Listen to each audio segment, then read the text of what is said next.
Les Espagnols ont leur célèbre rota qui racle la gorge. Les Arabes ont aussi plusieurs lettres de ce style selon que le son guttural est plus ou moins prononcé, comme dans Ra.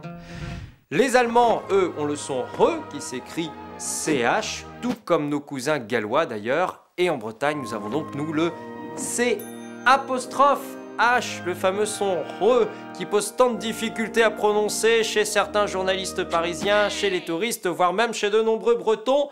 Il ne faut pas se leurrer. Il faut dire que la tâche n'est pas facile car la prononciation du C apostrophe H peut varier selon les pays.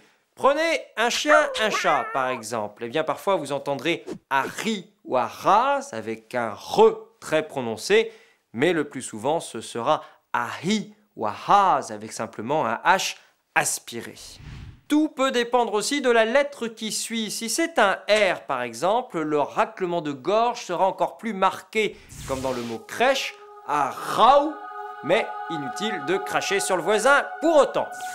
Pas facile donc de se retrouver dans tout cela. Le plus simple est encore d'adopter une posture intermédiaire pour ne pas prendre de risques. Vous vous tournez donc devant la glace et vous répétez après moi ha ha ha ha ha ha.